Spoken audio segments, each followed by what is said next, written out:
వీసాలు గ్రీన్ కార్డుల గొడవ లేకుండా అమెరికాలో శాశ్వతంగా ఉండాలి అనుకుంటున్నారా? అలాంటి వాళ్ళ కోసం ట్రంప్ డోర్స్ తెచ్చాడు. ఏదైనా లాభ నష్టాల లెక్కల్లో మాత్రమే చూసే బిజినెస్ మ్యాన్ ట్రంప్ ప్రతిదానికి ఒక రేటు ఉంటుందని తేల్చి చెప్తున్నాడు. H1B వీసా ఫీజు $1,00,000 చేసిన ట్రంప్ జస్ట్ ఒక $10 లక్షల ఉంటే అమెరికాలో శాశ్వతంగా ఉండిపోవచ్చు అంటున్నాడు. దీనికోసం గోల్డ్ కార్డు తెచ్చాడు. గతంలో గ్రీన్ కార్డ్ సిటిజన్షిప్ కు సంబంధించిన రూల్స్ మార్చేసిన ట్రంప్ ఆ సమయంలోనే గోల్డ్ కార్డు గురించి ప్రస్తావించాడు. 5-10 ఏళ్లు ఉన్నంత మాత్రాన గ్రీన్ కార్డులు సిటిజన్షిప్లు రావని చెప్పిన ట్రంప్ డబ్బులు కడితే మాత్రం క్షణాల్లో పర్మనెంట్ రెసిడెంట్ అయిపోవచ్చని కూడా చెప్తున్నాడు. దానికి సంబంధించిన ఎగ్జిక్యూటివ్ ఆర్డర్ పై సంతకం కూడా చేశాడు. మరి ఏమిటి గోల్డ్ కార్డ్? ఇది వీసానా, లేక గ్రీన్ కార్డా, లేక పౌరసత్వమా? ఇలాంటి సందేహాలు చాలా మందికి ఉన్నాయి.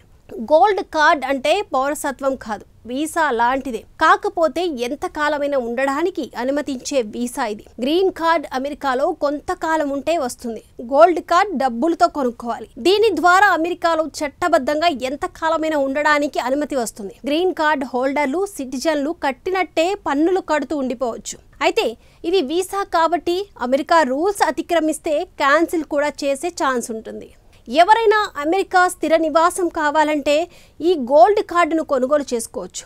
ఇంతకాలం వీసా తర్వాత గ్రీన్ కార్డ్, ఆ తర్వాత పౌరసత్వం వచ్చేది. దానికోసం నెలలు, సంవత్సరాలు తరబడి వేచి ఉండాల్సిన పరిస్థితి ఉండేది.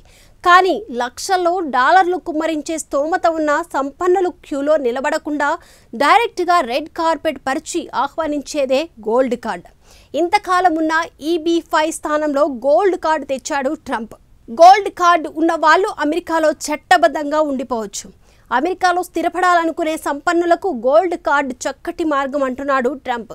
ఆఫ్ఘనిస్తాన్, పాకిస్తాన్, రష్యా, చైనా అనే తేడా లేకుండా లక్షలు చెల్లించే ఏ దేశ పౌరునికైనా ఈ కార్డును అమ్ముతామంటున్నాడు. ఇక వీసాలతో సంబంధం లేకుండా కార్పొరేట్ సంస్థలు అత్యంత నైపుణ్యం ఉన్న వ్యక్తులను అమెరికా తీసుకురావాలంటే $20 లక్షల చెల్లించాలి.